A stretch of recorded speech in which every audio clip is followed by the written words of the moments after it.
Bienvenue dans cette vidéo explosive où on plonge dans la récente polémique qui secoue le monde du football. On parle bien sûr du Ballon d'Or et de la décision choc du Real Madrid de boycotter la cérémonie cette année. Oui, vous avez bien entendu, le Real n'a envoyé personne pour représenter le club lors de cet événement emblématique. Christophe Dugarry, ancien joueur des Girondins de Bordeaux et maintenant consultant, n'a pas hésité à partager son avis très tranché sur le sujet. Dans l'émission Rotten sans flamme sur RMC, Dugarry n'a pas mâché ses mots. Il a lâché. Honnêtement, ce débat ne m'intéresse pas du tout. Je m'en fiche du Ballon d'Or. Quant à l'attitude du Real Madrid, bien sûr que c'est honteux. Ils agissent selon ce qui les arrange. Il estime que le Real utilise le Ballon d'Or quand ça l'arrange, pour ses intérêts commerciaux, pour vendre du rêve aux fans. Mais aujourd'hui, il se désengage.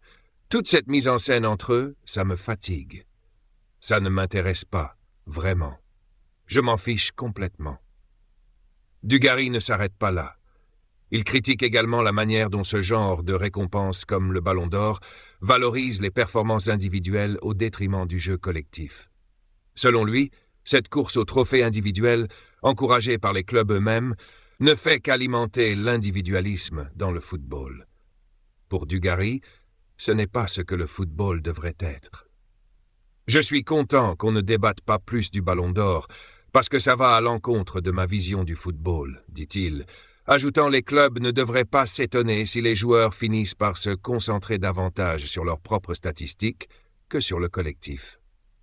Et pour le Real Madrid, il se dit surpris, vraiment de voir un tel comportement venant d'un club avec une telle histoire. Mais ce n'est pas tout. Cette année, le Ballon d'Or 2024 suscite encore plus de discussions et de controverses que d'habitude. Qui le mérite vraiment? Si beaucoup penchaient pour Vinicius Junior, d'autres se rallient désormais à Rodri, qui a finalement remporté le trophée. Et là, les opinions se divisent violemment. On a d'un côté ceux qui soutiennent ardemment Vinicius, estimant qu'il avait largement prouvé sa valeur pour décrocher le titre. Mais de l'autre côté, on voit émerger un nombre croissant de défenseurs de Rodri qui trouvent que son apport à son équipe est tout simplement unique et inégalé. D'ailleurs, si vous aimez cette vidéo jusqu'ici, c'est le moment de nous soutenir en mettant un pouce bleu et en vous abonnant à la chaîne pour ne rien manquer des prochaines vidéos. Revenons-en à Rodri, le grand gagnant du Ballon d'Or 2024, qui ne fait pas l'unanimité. Beaucoup d'experts du foot trouvent que ce choix est discutable et que le joueur espagnol ne méritait pas vraiment de recevoir ce prestigieux trophée. Selon eux, le trophée aurait dû revenir à Vinicius, qui a tout fait pour prouver qu'il en était digne. Le camp des supporters de Vinicius Junior continue de se renforcer, défendant le joueur avec passion. Mais Rodri ne manque pas non plus de soutien. Ses partisans soulignent son influence unique sur le terrain, une influence qui, pour eux, justifie pleinement son sacre. Et puis, il y a Kevin Diaz, autre consultant sur RMC, qui est prêt à défendre Rodri bec et ongle contre les critiques. Contrairement à beaucoup de supporters de Vinicius, Diaz est convaincu que Rodri mérite largement le Ballon d'Or. Pour lui, c'est la présence de Rodri qui change le jeu. Un peu comme le ferait une star de la NBA dans son équipe. J'ai vu les réactions ultra véhémentes, notamment des supporters du Real, et je n'ai pas trop compris. Rodri, par l'impact qu'il a dans une équipe, qu'est-ce qu'est le Ballon d'Or? Aujourd'hui, tu veux construire une équipe. On te dit que tu as un joueur à prendre. Il y a beaucoup de spécialistes du football qui prendraient Rodri. En NBA, ils demandent aux general managers quels joueurs ils voudraient recruter pour construire leur projet.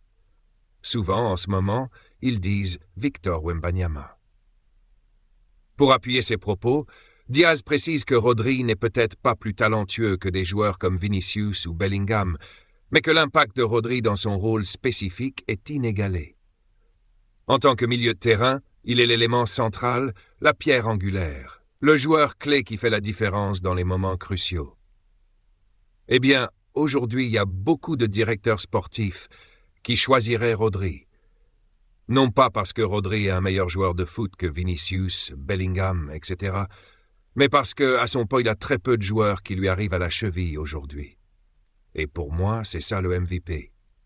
C'est le mec qui, à son poste, a une influence tellement énorme sur son équipe que la différence des résultats avec et sans lui est significative.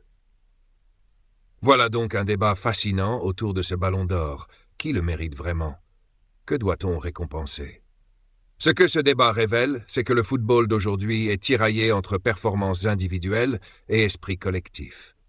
D'un côté, il y a ceux qui, comme Dugarry, pensent que le collectif et la stratégie d'équipe doivent primer, et de l'autre, ceux qui valorisent les exploits individuels et les compétences uniques. Alors, vous êtes plutôt Team Vinicius ou Team Rodri? Dites-nous ce que vous en pensez en commentaire, et n'oubliez pas de vous abonner pour ne rien rater de nos prochains débats.